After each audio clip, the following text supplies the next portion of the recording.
राष्ट्रीय राजधानी दिल्ली एनसीआर में मॉनसून का कहर दिख रहा है। लगातार हो रही बारिश से मिंटो रोड ब्रिज अंडरपास में जो पानी भरा हुआ दिख रहा है, वहीं दूसरी तरफ यमुना नदी के जल स्तर में भी बहुत तेजी आई है। केंद्रीय जल आयोग के मुताबिक मंगलवार तक यमुना नदी का जल स्तर खतरे के निशान को पार कर सकता है। क्या होगा दिल वालों की दिल्ली का हाल, देखते स्पेशल रिपोर्ट अंदर की बात में। भारी बारिश के चलते दिल्ली का हाल बेहाल हो गया। राजधानी के कई हिस्सों में सड़कें बारिश के पानी में डूब गई है।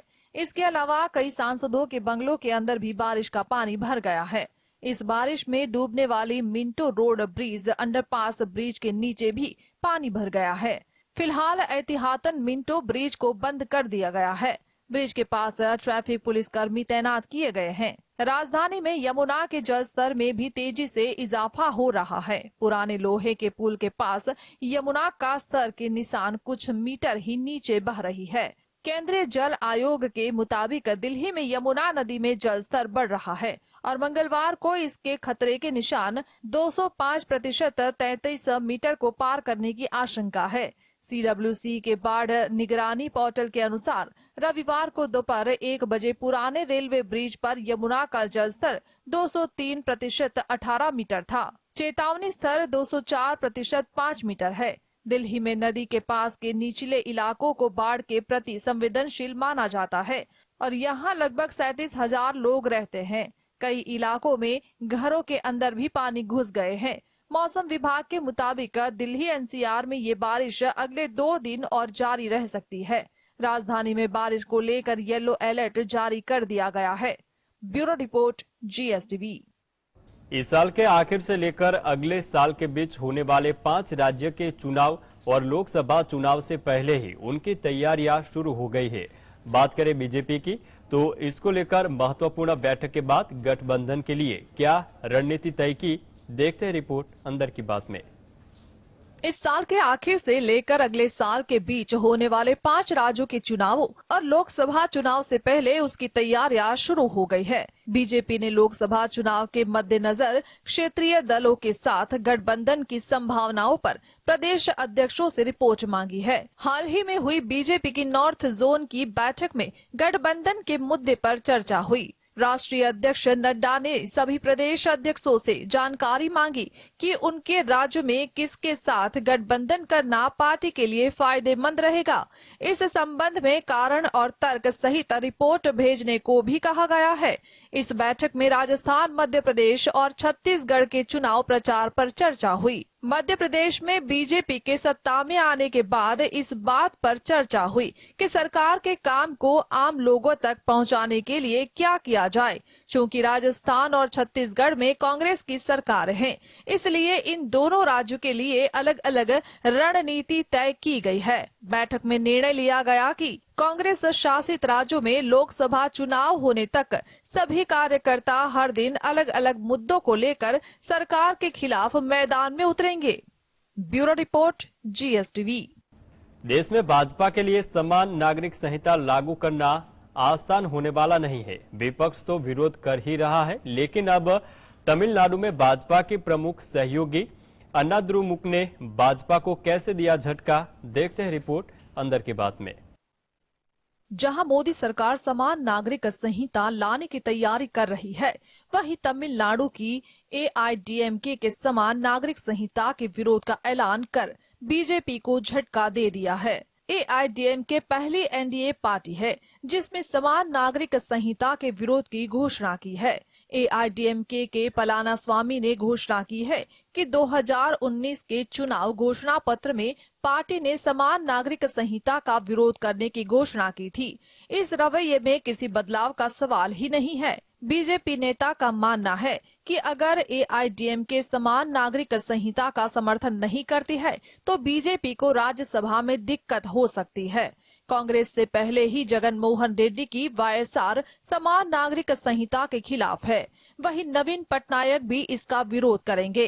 ऐसे में बीजेपी के लिए राज्यसभा में बहुमत संभव नहीं है। समान नागरिक संहिता सभी नागरिकों पर उनके धर्म, लिंग की परवाह किए बिना समान रूप से लागू होगा। यह संहिता संविधान के अनुच्छेद 44 के अंतर्गत आती है, जिसमें कहा गया है कि राज्य पूरे भारत में नागरिकों के लिए एक समान नागरिक संहिता सुनिश्चित करने का प्रयास करेगा। बीजेपी ने आधिकारिक तौर पर कोई फैसला नहीं लिया है, लेकिन संभावना है कि यह बिल मानसून सत्र में पेश किया जाएगा। Bureau report, GSTV। महाराष्ट्र में बदले राजनीतिक समीकरण का असर अब बिहार में भी दिखने लगा है। राष्ट्रीय जनता दल के दफ्तर के बाहर एक पोस्टर लगा हुआ था, जिसमें मोदी वॉशिंग पाउडर का जिक्र किया गया था। आरजेडी नेता द्वारा लगाए गए इस पोस्टर के नीचे लिखा गया है कि सारा दाग चुटकियों में धुल जाएगा। सुशील मोदी ने दावा किया था कि बिहार में महाराष्ट्र जैसी राजनीतिक हालात बनेंगे। देखते हैं इस रिपोर्ट में। महाराष्ट्र में राजनीतिक समीकरण बदलने और एनसीपी के एक घड़े का बीजेपी शिवसेना गठबंधन सरकार में शामिल होने के बाद पटना में भी इसका असर देखा जा रहा है। अब वहां इसको लेकर पोस्टर वॉर शुरू हो गया है। बिहार की राजनीति पटना में लालू यादव की पार्टी राष्ट्रीय जनता दल दफ्तर के बाहर एक बड़ा सा पोस्टर लगाया गया है, जिसमें मोदी वॉशिंग पाउडर का जिक्र किया गया है। प्रधानमंत्री नरेंद्र मोदी की तस्वीर और बीजेपी पर तंज कसते हुए ये पोस्टर लगाया गया है, जिसके नीचे लिखा गया है कि सारा दाग चुटकियों में धुले। राजद कार्यालय के मुख्य द्वार पर ये पोस्टर लगाया है। बता दें कि महाराष्ट्र में एनसीपी में हुई टूट के बाद लालू की पार्टी बीजेपी पर हमलावर है। मोदी वॉशिंग पाउडर वाले पोस्टर में आगे लिखा गया है कि जो भी नेता भ्रष्टाचार में लिप्त होते हैं, वह भाजपा में जाते ही मोदी वॉशिंग पाउडर से धुलकर साफ हो जाते हैं। सुशील मोदी ने दावा किया था कि आने वाले दिनों में बिहार में भी महाराष्ट्र जैसी स्थिति देखने को मिलेगी। उन्होंने कहा था कि बहुत जल्द बिहार में भी जदयू में टूट हो सकती है और इसी टूट के डर से नीतीश कुमार अपने विधायकों के साथ अलग अलग बात कर रहे हैं। Bureau report, GSTV। बीजेपी ने राष्ट्रीय कार्यकारिणी में 10 नए सदस्यों के नाम की घोषणा की। पार्टी ने राष्ट्रीय कार्यकारिणी में जिस नए सदस्यों की जगह दी है, उनमें से राजस्थान, छत्तीसगढ़, हिमाचल प्रदेश और आंध्र प्रदेश के नेताओं के नाम शामिल है। लेकिन घोषणा के बाद यही बैठक की एक मजाक जैसी स्थिति बन गई। कैसे, देखते हैं ये खास रिपोर्ट अंदर की बात में। बीजेपी ने राष्ट्रीय कार्यकारिणी में 10 नए सदस्यों को शामिल किया है। बीजेपी अध्यक्ष जेपी नड्डा ने शनिवार को इन नामों की घोषणा की। राष्ट्रीय कार्य समिति में जिन नए सदस्यों की नियुक्ति की गई है, भाजपा द्वारा राष्ट्रीय कार्य समिति में 10 और सदस्यों की नियुक्ति की घोषणा के बाद यह मजाक चल रहा है कि राष्ट्रीय कार्य समिति राज्य स्तरीय लघु मार्गदर्शक संस्था बनती जा रही है।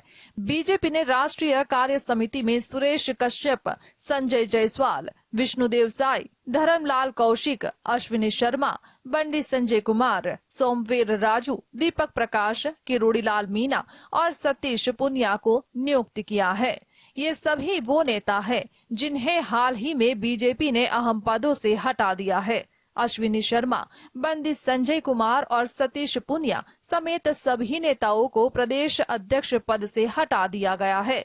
इन लोगों की नाराजगी दूर करने के लिए इन्हें समिति में नियुक्त कर सजावटी गांठें बना दिया गया है। इस समिति की भाजपा की निर्णय लेने की प्रक्रिया में कोई भूमिका नहीं है। इन नेताओं के पास बैठकें करने और चर्चा करने के अलावा कोई काम नहीं है। Bureau report, GSTV।